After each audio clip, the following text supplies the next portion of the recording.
sapagkat tunay na kailangan ng tao ang ating Diyos na buhay. Kaya nga sa araw na ito, hindi lamang po tayo dapat magpasalamat, kundi isipin natin ang kalagayan ng mga tao, kakilala, kapitbahay na nasa gitna ng pandemyang ito.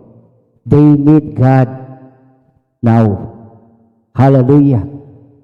Praise Jesus. Salamat po sa mga nakatunghay ngayon. Hallelujah. At patuloy po nating idalangin ang ating bayan, pati na ang bansang India.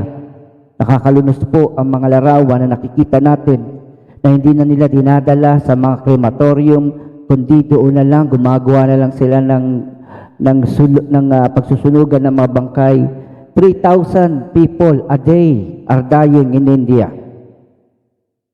300,000 a day are infected by Indian virus.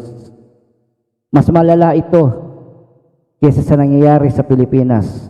Pero hindi ibig sabihin ay magluluwag na tayo at hindi na tayo mag-observe ng safety protocol. It only reminded us na sa bawat araw, maliban sa face mask, face shield at social distancing, we need to be close with our God. We need to be close with our Lord. Hallelujah. Praise God.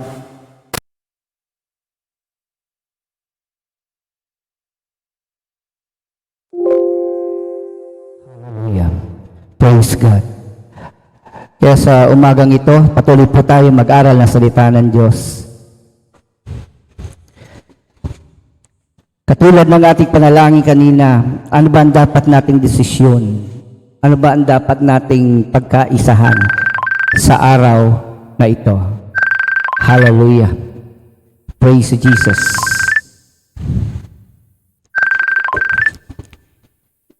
Sa Romans chapter 6 verses 15 to 23. Hallelujah. So ang ating pamagat ay obedient slaves. No, ito po yung ikatlong bahagi ng sanctification, the doctrine of sanctification sa aklat ng Roma. Minsan tatanungin na iba, ano bang relevant? Bakit mahalaga ba yung ating pinag-aaralan ngayon? Kapatid, kaya nga ang mundo ngayon nagdaranas ng pandemya. Kaya nga ang mundo ngayon ay, sabi nga natin, nagdaranas ng mga ganitong sitwasyon ay sa dahilang ito ay bunga ng kasalanan. Kaya nga ang Panginoong Jesucristo, alam niyang hindi kaya ng tao na maligtas. Hindi kaya ng tao na siya ay makawala sa tanikala ng kasalanan. Kaya lahat ng pagdurusa, lahat ng hirap na dinaranas ng tao ngayon ay bunga ng kasalanan. Ang aklat na ito ng Roma ay nagpapaalala sa atin ng ating buhay noon, ang kadiliman noon, ang kahiyahiya mga gawain noon natin, at ngayon ay ang pag-asa at liwanag at ang kaligtasang pinangako ng Diyos sa ating pananalig. Dahil sa biyaya ng Diyos, sa pamagitan ng ating pananalig, tayo ay naligtas. Hindi sa sariling gawa. Sa Romans chapter 6, verse 15, ngayon, gagawa ba tayo ng kasalanan dahil sa wala na tayo sa ilalim ng kautusan, kundi na sa ilalim ng kagandahang loob ng Diyos? Ang sabi dito, hindi. Pero anong pagkakaiba ng tinatawag nating nasa ilalim ng biyaya, ng grasya, ng kagandahang loob ng Diyos? Noon nung tayo na sa kautusan, sa mga batas, bawat kasalanan ay may kabayaran. Sa lumang tipan, para linisin ang kasalanan ng buong Israel, kasama ng punong saserdote, nag-aalay siya ng isang kordero. At ang dugo nito ang pinanlilinis sa kasalanan nila. Pero pagkaraan lamang ng isang oras, isang minuto, isang araw, kapag sila nagkasala sa buong taon, makasalanan uli sila. Pero ang pag-aalay ng dugo ay isang beses, isang taon lamang. Pero sa Panginoon, tanging isang beses lang na inalay niya ang kanyang sariling buhay para lahat ay maligtas. Kaya kapatid, nakagawa ka man ng kasalanan, may nakahandang biyaya ng kapatawaran. Pero hindi ibig sabihin ay mamumuhay tayo sa kasalanan. So ngayon, ipapayag sa atin ng aklat ng Roma chapter 6 verses 15 to 23 ang isa pang ilustrasyon ng pagpapaliwanag tungkol sa pakikipag-isa kay Kristo. Hallelujah. Sabi dito sa verse 16, alam niyo kapag kayo'y napailalim kanino man bilang alipin nga kayo ng inyong pinapanginoon. Mga alipin ng kasalanan at ang bunga nito ay kamatayan. Mga alipin ng Diyos at ang bunga nito ay pagpapawalang sala. Kung titingnan natin sa wikang Ingles, anong kahulugan nito? Sabi nga natin, ganito po ang nangyari. No? Tingnan niyo po, si Adan at si Eva ay nilikha ng Diyos sa perpekto. Walang kasalanan. Sila ay nilikha hindi para magkasala, pero nagkasala sila. Hindi dahil tinulak sila ng Diyos. Nagkasala sila dahil binigyan nila ng pansin ang kasalaan tukso sa pamagitan ng kanilang mga pita ng laman. Sa paghangad nila ay tumalikod sila sa Diyos. Ang sumunod, pagkatapos ito ay ang pagbaksak ng sanlibutan dahil sa kasalanan. Tanging sila Eva at Adan lamang ang nilikha na walang kasalanan at sa kanila nagsimula ang pagkalat ng kasalanan. Parang virus. Nagsimula kila Eva at Adan at lahat ng kanilang anak, lahat na sangkatauhan ay mahulog sa kasalanan. Pero ang Panginoong Jesucristo na walang kasalanan, siya ang bagong Adan na magliligtas sa lahat ng tao sa kapahamakan ng kasalanan. Una, dahil wala siyang kasalanan. Kaya ngayon, ang lahat ng mga Kristiyano, lahat ng mga nananalig sa Diyos, sa kabila na sila ay nagkakasala, dahil sa biyaya ng Diyos, ay maaaring tayong makalaya sa kasalanan. Dahil sa ating pananalig at biyaya ng Diyos. And then, the glorified Christians, sa isang bagong buhay na ibinigay sa atin, when the time comes, when we have a total and complete victory over sin. No? Dahil dito, sabi nga natin, ang kasalanan na hindi kayang takasan ng mundo ay maaari ng mapalaya tayo dahil sa ating pananalig at biyaya kay Kristo Jesus. Mga kapatid, ito ang biyaya ng Diyos.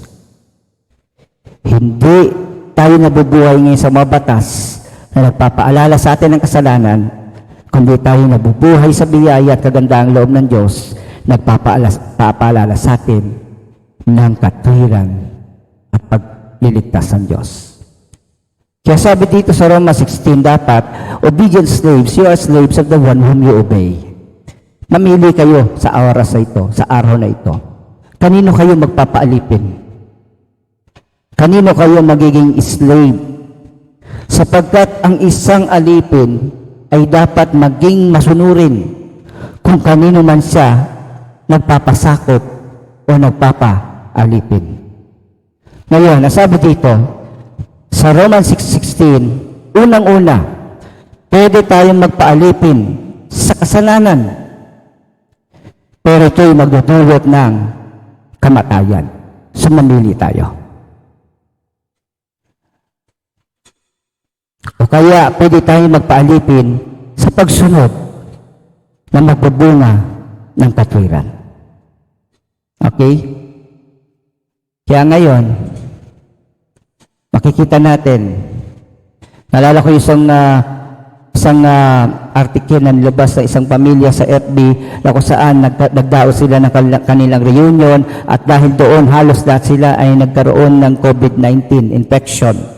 Natakot sila sapagkat may mga bata. But praise the Lord, gumaling sila. At yung isang pagsisisi na sana hindi nila ginawa, sinuway nila ang patakaran na wala munang gathering, na halos nabingit sa kamatayan ang buong pamilya.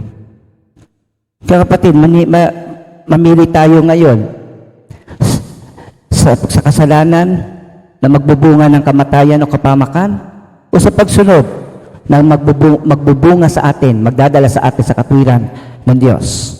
Romans 6:17, ngunit salamat sa Diyos sapagkat kayong dating mga alipin ng kasalanan ay naging masunurin sa aral na tinanggap ninyo.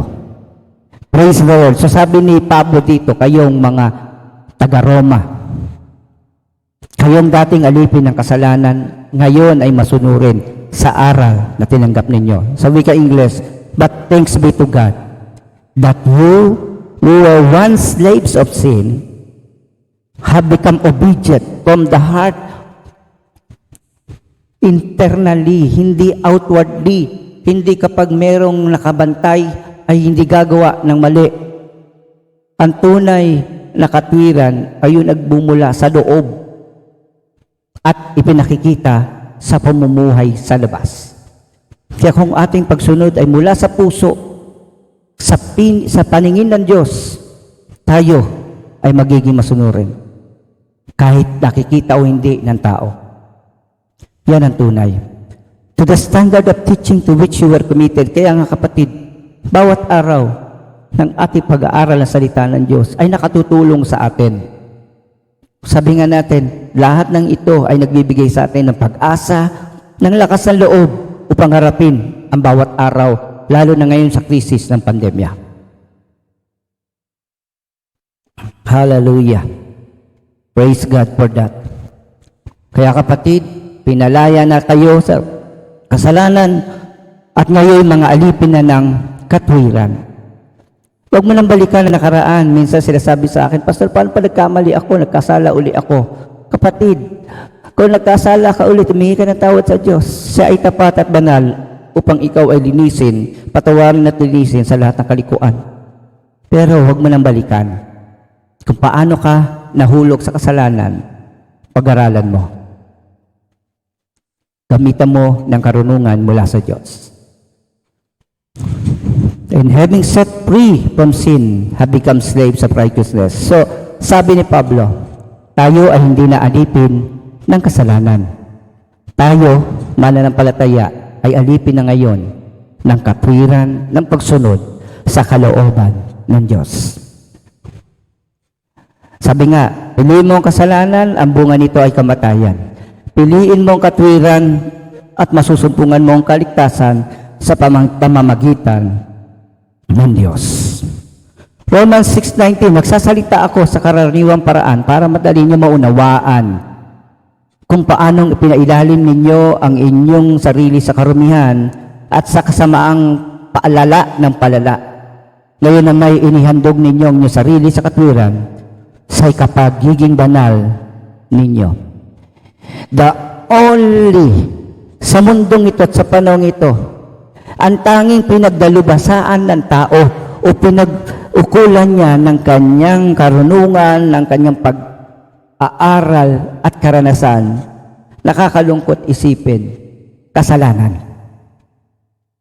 Hindi katwiran ng Diyos.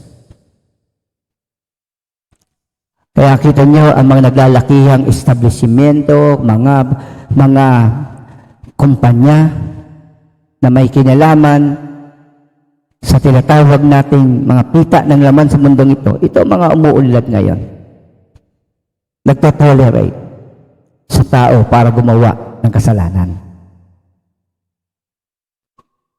Kaya mga kapatid, hallelujah, ang sabi dito, yung inyong katawan, huwag nyo na ipagamit sa kasalanan.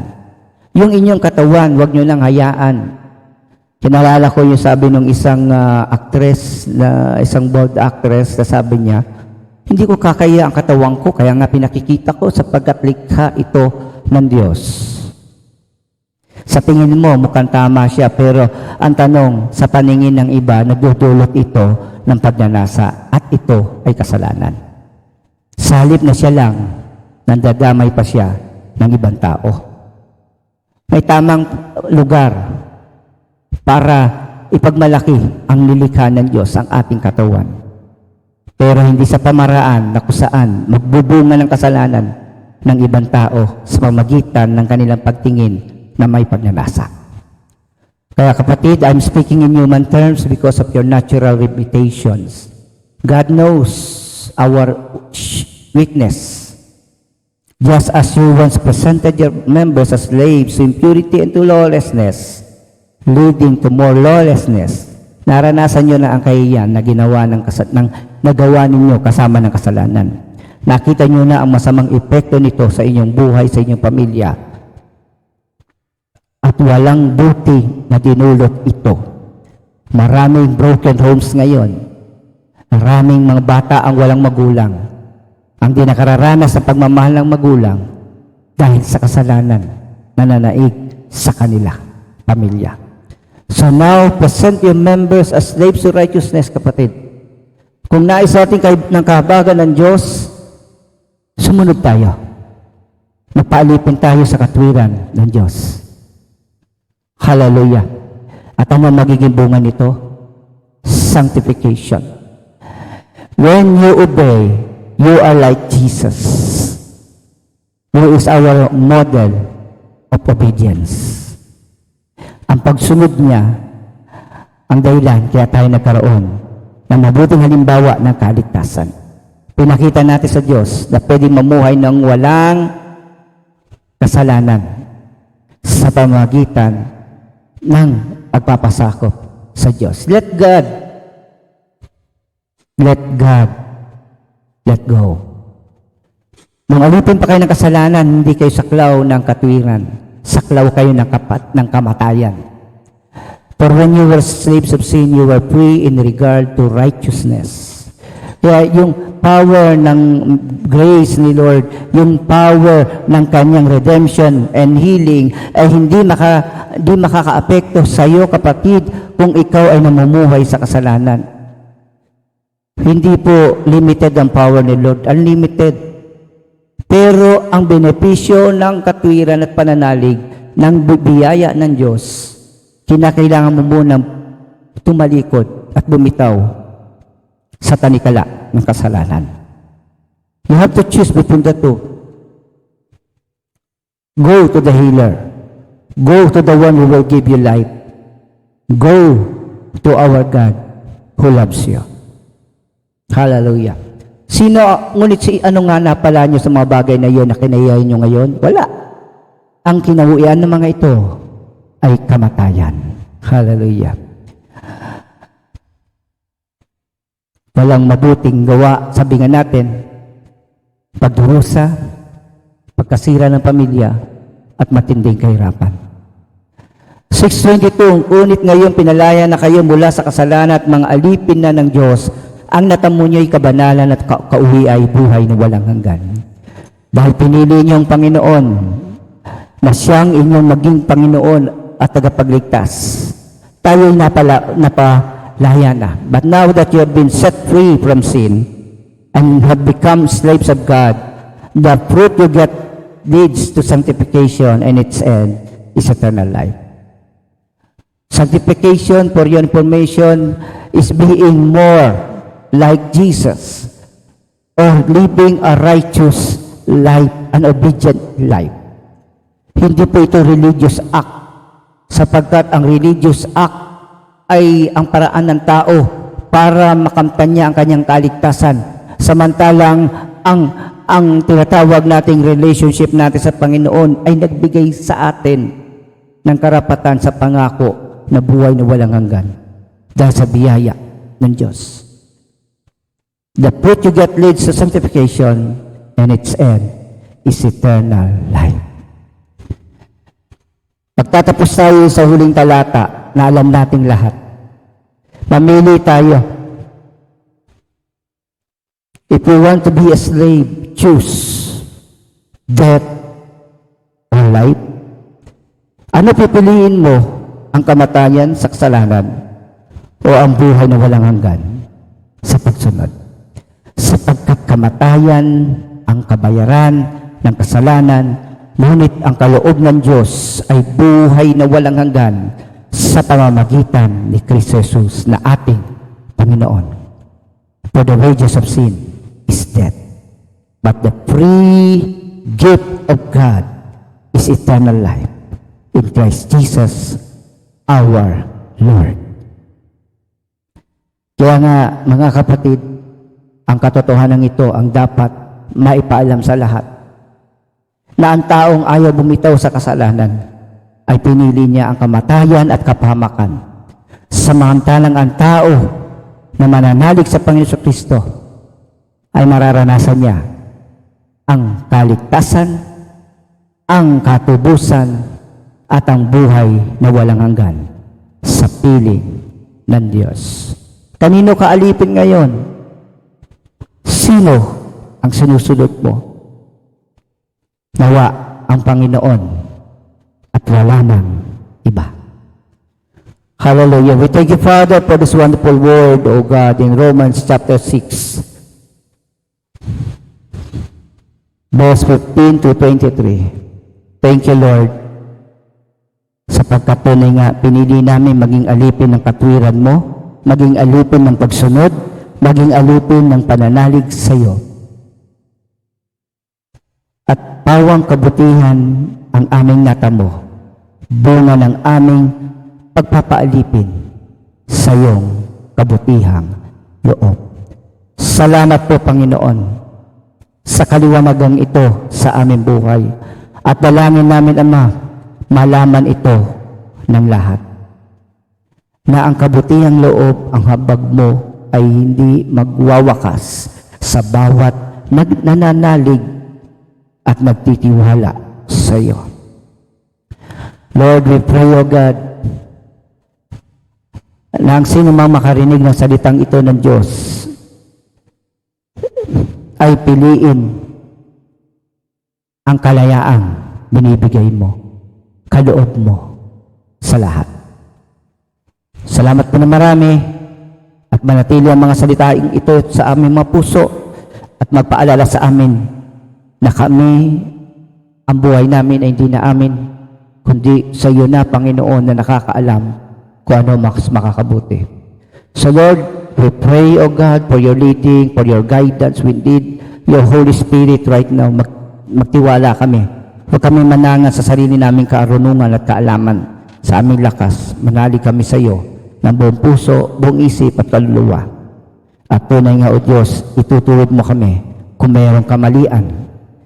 At tunay nga, O Diyos, ang buhay namin ay magkakaroon ng liwanag at kaligtasan sa iyong kabutihan, sa iyong katapatan, sa iyong pag-ibig na walang katapat. Sa pangalan ng Panginoong Jesucristo, ang lahat na anak ng Diyos ay magsabi ng Amen and Amen and